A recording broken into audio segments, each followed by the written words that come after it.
छत्रपती श्री शिवाजी महाराज की, धर्मवीर छत्रपती संभाजी महाराज की, नमः पार्वती पते हर हर महादेव।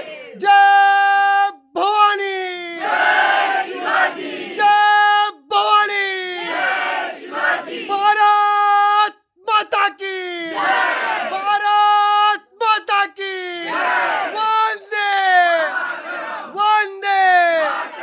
जय श्रीराम।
चला नाही दिसत आहे.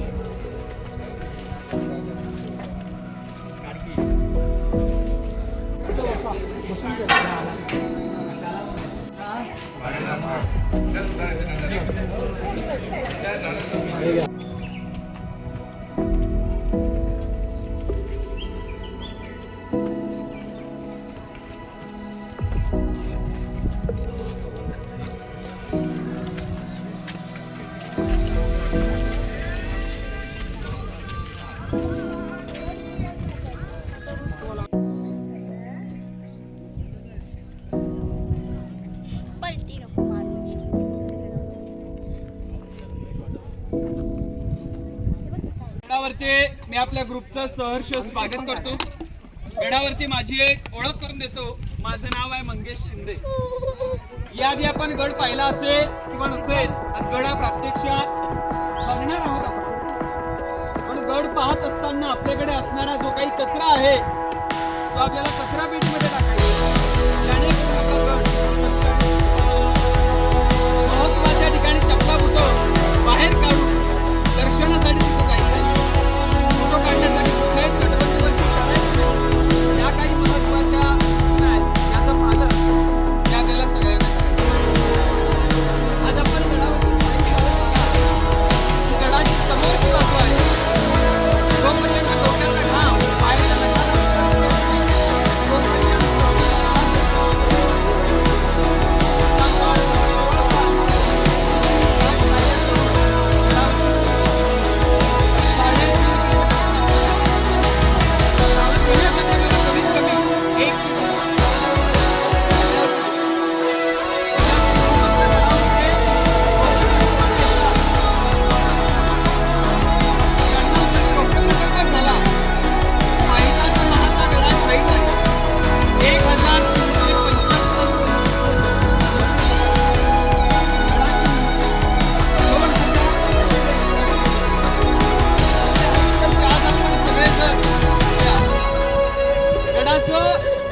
क्षेत्रफळ खालून ते वरपर्यंत आपला हा गड 1200 एकर आहे.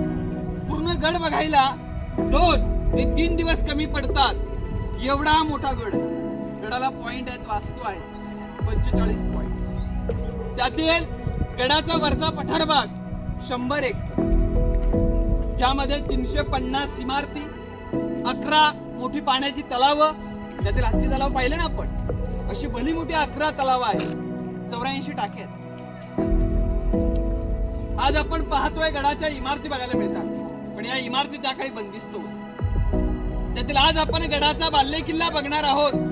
बाल्ले किल्ला म्हणजे काय, तर गडातील महत्वाचं ठिकाण, सुरक्षित ठिकाण, याची आज आपण माहिती घेणार आहोत. या गडाचं इतिहासामध्ये जुनं नाव रायरीचा डोंगर. हा डोंगर त्या काळी जावळीचे चंद्रराव मोरे यांच्याकडे होते. मोरे मराठी होते, पण चाकरी आदिलशाहीकडे करायची, आणि आदिलशाहीने मोऱ्यांच्या ताब्यात हे जावळी खोरं ठेवलं. चंद्रराव मोरे हे आदिलशाहीचे सरदार. तर जावळी खोरं नेमका येतं कुठं, तर आपण सगळ्यांनी प्रतापगड पाहिला असेल. प्रतापगडाच्या पायथ्यापासून ते गडाच्या उत्तरेस कोकण दिवा, खालचं पूर्ण भूभाग जे आहे ते जावळी खोरं. या जावळीवरती वर्चस्व त्या काळी मोऱ्यांचं होतं. छत्रपती शिवरायांनी हे जावळी खोरं स्वराज्यामध्ये जिंकून घेतलं. 15 मे 1656 मध्ये. आणि या गडाची निवड, या रायरीची निवड छत्रपती शिवरायांनी राजधानीसाठी केली. स्वराज्याची पहिली राजधानी श्रीमान राजगड आणि स्वराज्याची दुसरी राजधानी श्रीमान रायगड. गडाची निवड राजधानीसाठी का केली, तर गडाच्या चारही बाजूला सह्याद्रीच्या पर्वत रांगा आहेत, पण कुठलाही डोंगर या गडाला अटॅच नाहीये. हा एक सेपरेट डोंगर आहे, जो एकाच खडकापासून तयार झालाय. शिवाय गड हा कोकणामध्ये येतो, म्हणजे दर्या किनारा जवळ, समुद्री किनारपट्टी जवळ, त्याच्यावरती लक्ष आपले राहील, या दृष्टिकोनातून गडाची निवड राजधानीसाठी केली. गड बांधायला त्या काळी 14 वर्ष लागली. 14 वर्षात गडावरती बांधलं काय, तर 350 इमारती. या गडाचे आर्किटेक्ट ज्यांनी हा किल्ला बांधला, सेवेचे थाई तत्पर हिरोजी इंदळकर हे गडाचे शिल्पकार. पण आज हा प्रश्न आपल्याला निर्माण होतो की 14 वर्ष लागली गड बांधायला, गडावरती बांधकामा केली, ज्याला लागणारा दगड हा त्या काळी आणला. तर या गडावरती 11 तलाव खोदली, 84 टाक्या खोदल्या, ज्यातून काही निघणारा दगड हा गडाच्या बांधकामाला वापरला.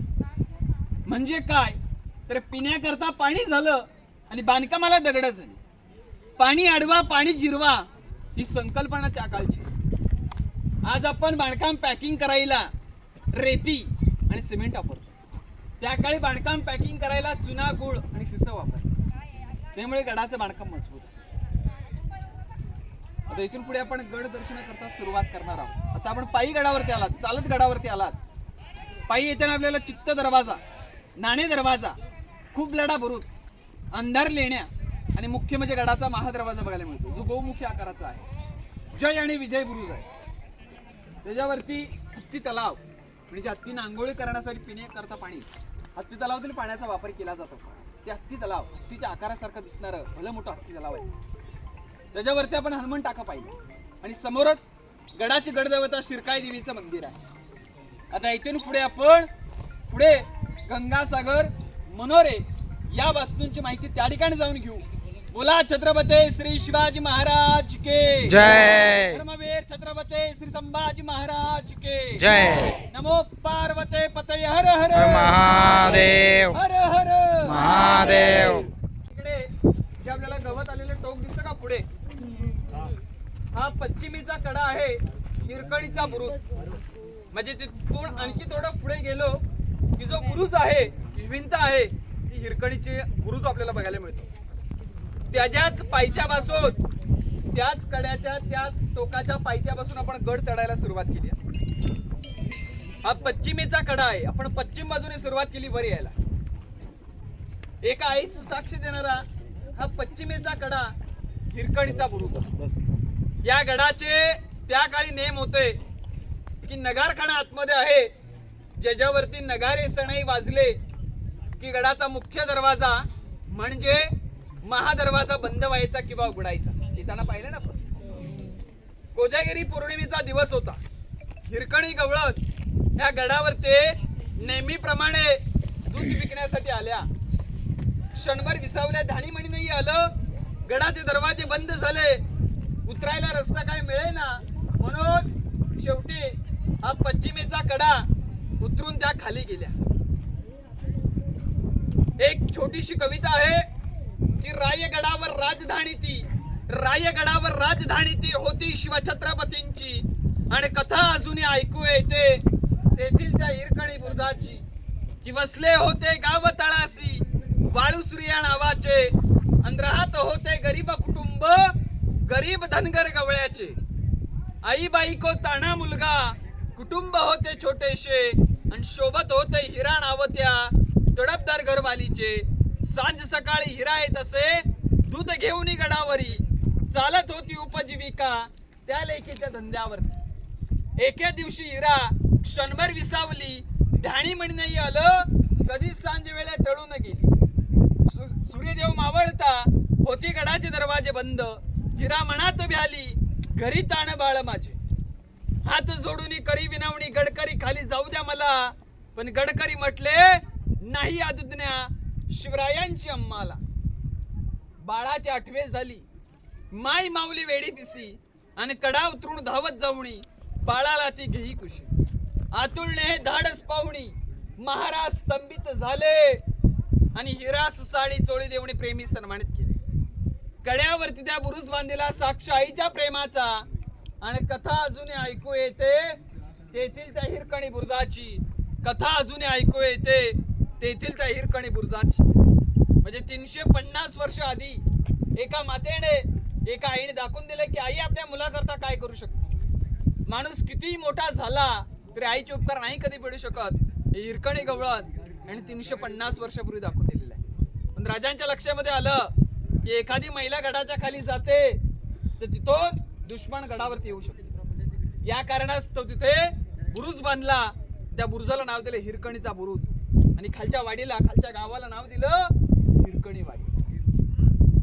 त्याच कड्यावर त्याच बुरुजावरती हिरकणी गवळण यांच्या मुलाचं नाव छत्रपती शिवरायांनी झुंजारराव असं ठेवलेलं. त्या मातेला पालखीचा मान देऊन त्यांच्या घरामध्ये रवाना केली. असे हिरकणी गवळण यांची एक छोटीशी कविता आहे.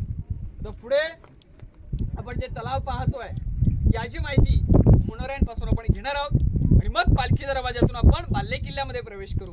बोला छत्रपती श्री शिवाजी महाराज के जय. नमः पार्वती पते हर हर.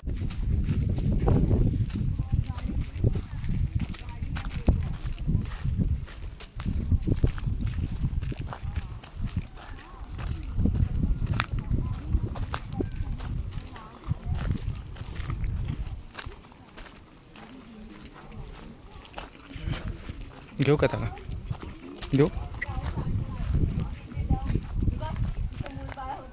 मला मराठी समजतंय, तुला काय करायचं. अशी वाटते की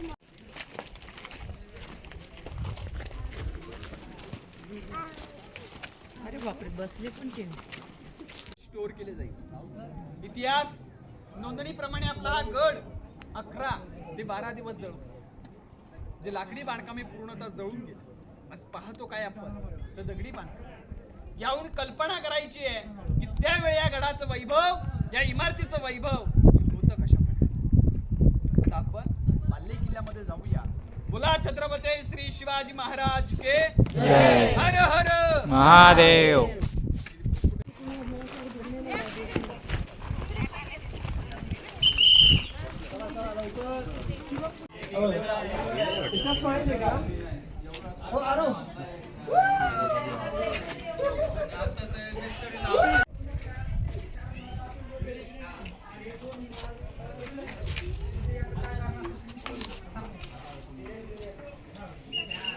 राण्या किती होत्या?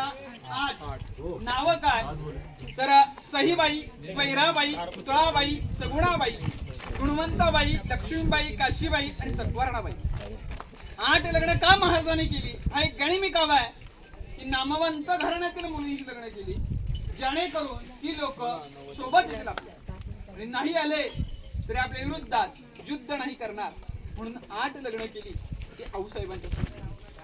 पण गडावरती बघाल तर 6 राण्यांची 6 घरं आहेत मग 2 राण्या राहत होत्या कुठे? राजांच्या पटराणी सईबाई शंभूराजांच्या आई. ज्यावेळी शंभूराजे 2 वर्षाचे होते त्यावेळी सईबाईंचं निधन देवाज्ञा. स्वराज्याची पहिली राजधानी श्रीमान राजगड या गडावरती झाली. सईबाई आल्याने तिकडे मग उरलाय किती 7 राण्या. त्यातील एक राणी पाचाडगाव या ठिकाणी राहत असायच्या त्या म्हणजे पुतला राणी. एका वेळी आपण पाचाडगावतून आलात आऊसाहेबांच्या समाधीला नतमस्तक झाला असेल वाड्याला भेट दिली असेल आणि तिथून पुढचा प्रवास सुरू केला असेल. आऊसाहेबांचं उतरतं वयमन झालं होतं. या गडाचं वातावरण आऊसाहेबांना मानवत नव्हतं. मग त्यांच्याकरता पाचड ते महल बांधला वाडा बांधला आणि त्यांची सेवा करण्यासाठी. राजांची एक राणी म्हणजे कुठला राणी साहेब पाचड ते राहत असायच्या. उर्वरित 6 राण्या गडावरती होत्या त्यांची 6 घरं येते. हा एका राणीचा एक महल आहे. असं 6 घरं लाईन मध्ये आहे. आपण एक पाहिला बाकी पाचवाडा राहत घर हे आपल्या राजांचं निवासस्थान. पण हे निवासस्थान हाच महल त्या काळात एकावर एक असा 2 मजली होता. दुसरा मजला पूर्णपणे सागवानी होता. पैठणी कापडा मखमली गोंडे मशाल. या ठिकाणी आपल्या राजांचं 10 वर्ष वास्तव्य होतं. आपल्या राजांचे जन्मस्थान शिवनेरी गड 19 फेब्रुवारी 1630. पण जो दिवस या गडाच्या पदरी नको पडायला पाहिजे होता तो दिवस या गडाच्या पदरी आला. महाराष्ट्र पोरका झाला सूर्य मावळला. आपल्या राजाने अखेरचा श्वास मात्र या जागेवरती सोडला. आपल्या राजांचं निधन इथे झालं 3 एप्रिल 1680 चैत्र पौर्णिमा हनुमंत जयंती वार शनिवार दुपारचा तो प्रहर होता. आपल्या राजांचं निधन इथे झालं. पण राजांच्या चितेला अग्नी देहेकलेला अग्नी. इथून पुढे जगदीश्वराचं मंदिर आहे महादेवाचं मंदिर आहे. या मंदिराच्या समोर आपल्या राजांच्या चितेला अग्नी देण्यात आली. राजांना आयुष्य फक्त 50 वर्ष लागलं. जगातला एकमेव राजा ज्याने स्वतःची गादी नव्हे स्वराज्य उभं केलं. रयतेचं राज्य निर्माण केलं बळीचं राज्य निर्माण केलं. येणारे शिवभक्त आले आले इथली माती कपाळी लावतात. रायगडावर खडे पसरले शिवरायांच्या पायी. रायगडावर खडे पसरले शिवरायांच्या पायी. हीच माणिक मोती दुसरी दौलत नाही दुसरी दौलत नाही. हा राजेशिव छत्रपतींचा प्रशस्त राहता राजवाडा आहे. महलावरती जॉईंट जे आपण दगड पाहतो जिथे कॉलम्स उभे केले जाईल ठिकठिकाणी चौकण्याकरता काही खाची तुम्हाला बघायला मिळतील खुणा बघायला मिळतील जिथे लाकडी कॉलम्स उभे केले जायचे. कारण दगडामध्ये लाकडी लवकर खराब होत नाही. मातीमध्ये लाकडी लवकर खराब होतं. मग त्यावेळेचे लाकूड या अशा खुणांवरती या खाच्यांवरती उभा केलं जायचं. साईडला जी दगड दिसतील ती आत्ता आणलीत गडाच्या समोर जाणार. साईडला कोपऱ्याला तुम्हाला एक टाकी बघायला मिळेल जी कावडकर लोक खांद्याला कावड लावून त्या टाकीमध्ये पाणी होतं पिण्याच्या पाण्याची टाकी. आणि त्याच्या समोर तो गेट दिसतो ना त्याच्या समोर आणखी तुम्हाला आयताकृती खड्डा बघायला मिळेल. ते आपल्या राजांच्या अंघोळची जागा स्नानगृह आपल्या भाषेत बाथटब स्विमिंग. आता आपण पुढे सचिवालय खलबतखाना यांची माहिती त्या ठिकाणी जाऊन घेऊ. दर्शनासाठी वर जायचं असेल पायातील चपला पुढे बाहेर काढा आणि मग दर्शनासाठी वर जा.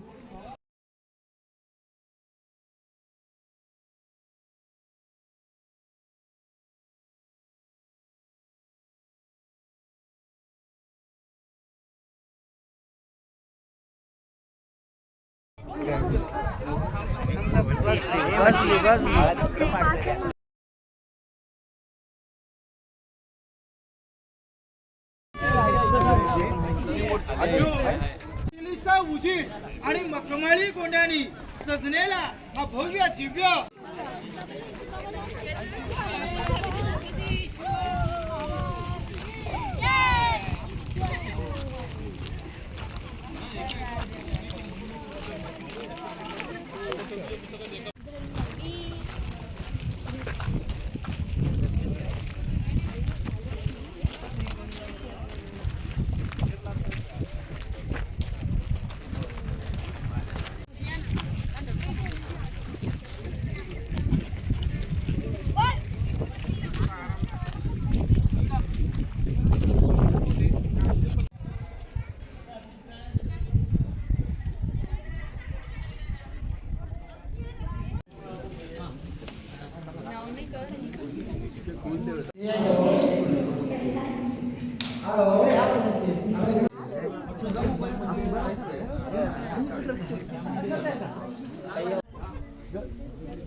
आरव